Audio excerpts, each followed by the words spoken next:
ज़ुल्हज्जा, कुर्बानी की लाजवाल दास्तान। ज़ुल्हज्जा का महीना जब भी आता है तो ये सिर्फ एक महीना नहीं आता, बल्कि अपने साथ एक ऐसी सदा लेकर आता है जो हजारों साल पहले मिना की सरजमीन से उठी थी और आज भी हर मोमिन के दिल की गहराइयों में गूंजती है। ये वो महीना है जिसमें फ़ज़ा बदल जाती है, दिल बदल जाते हैं और रूह एक ऐसी कैफियत में आ जाती है जो अल्फाज में बयान नहीं की जा सकती। ये वो महीना है जिसमें अल्लाह ताला की रहमत के दरवाजे खुल जाते हैं, जिसमें नेकियों का अजर कई गुना बढ़ जाता है और जिसमें हर मुसलमान को एक बार फिर याद दिलाया जाता है कि इस दुनिया में आने का मकसद क्या है। इस महीने में हम एक ऐसे वाक़े को याद करते हैं जो सिर्फ तारीख का हिस्सा नहीं बल्कि हर मुसलमान के ईमान की बुनियाद है। वो वाक़या जो अल्लाह के खलील हज़रत इब्राहीम अलैहिस्सलाम और उनके फ़र्जंद हज़रत इस्माईल अलैहिस्सलाम की लाजवाल कुर्बानी की दास्तान है। ये दास्तान जब भी सुनी जाए आंखें भीग जाती हैं, दिल लरस जाता है और इंसान सोचने पर मजबूर हो जाता है कि क्या हम भी अल्लाह से ऐसी मोहब्बत रखते हैं जैसी इन दो अजीम हस्तियों ने रखी। हज़रत इब्राहीम अलैहिस्सलाम की पूरी ज़िंदगी एक मुसलसल आजमाइश थी। उन्हें ऐसे वक्त में अल्लाह का पैगाम देने की जिम्मेदारी मिली जब पूरी दुनिया शिर्क व बुत परस्ती में डूबी हुई थी। खुद उनके अपने वालिद बुत बनाते थे और बुतों की पूजा करते थे। उन्होंने अपनी कौम को समझाया, दलील दी, लेकिन कौम ने मानने से इनकार कर दिया और उन्हें आग में फेंकने का हुक्म दे दिया। अल्लाह ताला ने आग को हुक्म दिया कि इब्राहीम के लिए ठंडी और सलामती वाली हो जा, और आग बेअसर हो गई। फिर उन्हें वतन छोड़ना पड़ा, अपने घर से निकलना पड़ा, अनजान सरजमीनों पर अल्लाह का पैगाम फैलाना पड़ा। हर कदम पर मुश्किल थी, हर मोड़ पर आजमाइश थी, लेकिन हज़रत इब्राहीम अलैहिस्सलाम ने हर बार अल्लाह पर भरोसा किया और हर बार अल्लाह ने उन्हें सुरखरू किया। फिर एक ऐसा वक्त आया जब अल्लाह ने उन्हें अपनी महबूब बीवी हज़रत हाजरा अलैहिस्सलाम और शीरखार बच्चे हज़रत इस्माईल अलैहिस्सलाम को मक्का की बेआबो ग्याह वादी में छोड़ने का हुक्म दिया, जहाँ ना पानी था, ना खाना, ना कोई इंसानी आबादी। एक बाप का दिल कितना तड़पा होगा उस लम्हे, लेकिन उन्होंने अल्लाह के हुक्म के आगे सर झुका दिया और वापस मुड़ गए। हज़रत हाजरा अलैहिस्सलाम ने पूछा, क्या यह अल्लाह का हुक्म है? उन्होंने असबात में सर हिलाया और उन्होंने कहा, फिर अल्लाह हमें ज़ाया नहीं करेगा। ये ईमान, ये तवक्कल, ये यकीन, यही वो चीज़ है जो इंसान को अल्लाह के करीब करती है। बरसों गुजर गए। हज़रत इस्माईल अलैहिस्सलाम जवान हुए। बाप और बेटे के दरमियान मोहब्बत का वो गहरा रिश्ता कायम हुआ जो बरसों की जुदाई के बाद मिलने वालों में होता है, और इस मोहब्बत में एक रूहानी गहराई भी थी क्योंकि ये दोनों अल्लाह के नेक और मुखलिस बंदे थे।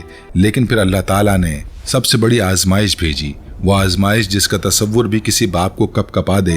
हज़रत इब्राहीम अलैहिस्सलाम ने ख्वाब देखा कि वो अपने बेटे हज़रत इस्माईल अलैहिस्सलाम को कुर्बान कर रहे हैं। अंबिया का ख्वाब वही होता है, यही अल्लाह का बराह रास्त हुक्म था। ज़रा उस लम्हे को महसूस कीजिए, एक बाप जिसका बेटा बरसों की दुआओं के बाद मिला हो, जो उसकी आंखों की ठंडक हो, जो उसके बुढ़ापे का सहारा हो, जो उसकी ज़िंदगी की सबसे कीमती नेमत हो, और अल्लाह कहे कि इसे मेरे लिए कुर्बान कर दो। यह आजमाइश दुनिया की हर आजमाइश से बढ़कर थी। हज़रत इब्राहीम अलैहिस्सलाम ने अपने बेटे के पास आकर ये बात बताई। उन्होंने कहा, बेटा, मैंने ख्वाब में देखा है कि मैं तुझे कुर्बान कर रहा हूँ, तो बता तेरा क्या ख्याल है। और उस जवान बेटे ने, जिसकी रगों में इब्राहीमी खून दौड़ता था, जिसके दिल में ईमान का नूर था, ने जवाब दिया जो तारीख ने सुनहरी हरूफ में लिख दिया। उसने कहा, अब्बा जान, जो अल्लाह ने हुक्म दिया है वो कीजिए, आप मुझे इंशाअल्लाह साबिर पाएंगे। ये अल्फाज पढ़कर आंखें भीग जाती हैं। एक नौजवान जो मौत के सामने खड़ा है और अपने बाप से कह रहा है कि अब्बा जान फिक्र ना करें, मैं तैयार हूँ। ये है इस्लाम, ये है इताअत, ये है अल्लाह से मोहब्बत के असल माने।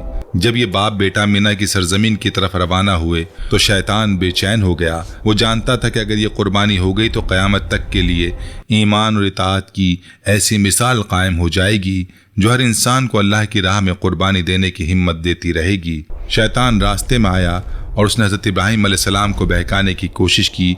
उसने कहा, ऐ इब्राहीम, ये तुम क्या करने जा रहे हो? ये बच्चा तुम्हारा अपना जिगर का टुकड़ा, क्या तुम बाकी से कुर्बान कर दोगे? क्या कोई खुदा ऐसा हुक्म दे सकता है? लेकिन हज़रत इब्राहीम अलैहिस्सलाम का ईमान पहाड़ से भी ज़्यादा मजबूत था। उन्होंने शैतान को कंकरियाँ मारी और आगे बढ़ते रहे। پھر حضرت حاجرہ علیہ السلام کے پاس بھی گیا، لیکن ہر جگہ سے اسے ناکامی ملی، کیونکہ جس گھر میں ایمان ہو، جس دل میں اللہ کی محبت ہو، وہاں شیطان کا کوئی وار نہیں چلتا۔ پھر وہ لمحہ آیا، وہ لمحہ جس نے تاریخ کو بدل دیا، جس نے زمین و آسمان کو حیرت میں ڈال دیا۔ حضرت اسماعیل علیہ السلام پیشانی کے بل لیٹ گئے، خود اپنی مرضی سے، اللہ کی رضا کے لیے، بغیر کسی شکوے کے۔ حضرت ابراہیم علیہ السلام کے ہاتھ کانپ رہے تھے، دل ٹوٹ رہا تھا، آنکھیں بھیگی ہوئی تھیں، لیکن ایمان پختہ تھا۔ انہوں نے اپنی نظریں بیٹے کے معصوم چہرے سے ہٹا لیں، اللہ کا نام لیا اور چھری چلا دی۔